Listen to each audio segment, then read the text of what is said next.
قسمت این مغز داره، قسمت پایین یه استوانه است تا مهره دوم گردن، بهش میگن ساقه مغز.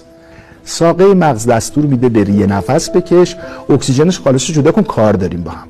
قلب داخل خودش یه دونه گره کوچک داره به اندازه یک عدس. کارش چیه؟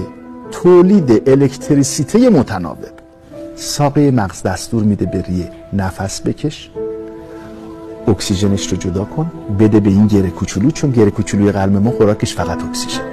این گره کوچیک یه کار خارق‌العاده دیگه یا آقای صحت انجام میده و اون اینه که میتونه این برق رو 6 تا 8 دقیقه تو خودش ذخیره نگه داره. یعنی حتی اگه اکسیژن هم بهش ندیم این 6 تا 8 دقیقه میتونه بزنه. جوانی سرش به زمین میخوره یا هر اتفاق دیگری که میفته روی زمین قرار گرفته و قفسه سینه‌اش تکون نمیخوره.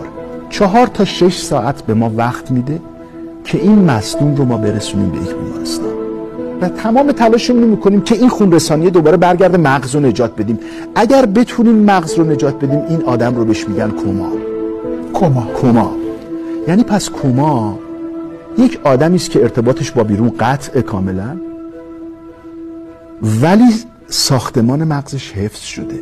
این آدم 1 روز تا 30 سال 40 سال میتونه در این حالت باشه، میتونه برگرده، میتونه نه، ولی زنده است.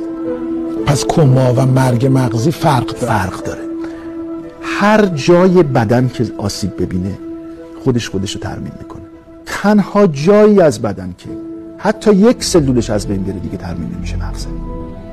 یعنی از دقیقه 7-8 این آدمی که خون رسانی به بالا انجام نشده، سلولای مغزش شروع میکنن به از بین رفتن و بعد از 3 تا 5 روز اگر جمجمه این فرد باز کنی هیچ مغزی داخل جمجمه وجود نداره، تمام سلولهای مغز از بین رفته.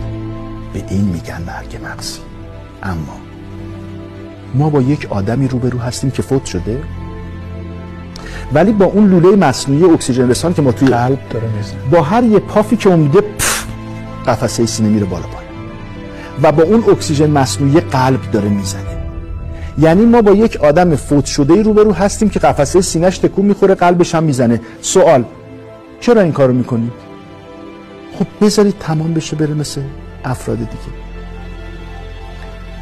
ما نهایتاً تا 14 روز با این اکسیژن رسانی مصنوعی میتونیم به 8 عضو گرانبها خون رسانی کنیم. 2 تا ریه، 2 تا کلیه، قلب، کبد، روده کوچک، که این 8 عضو میتونن 8 نفر رو از مرگ حتمی نجات بدن. قلب داره میزنه، قفسه سینه بالا پایین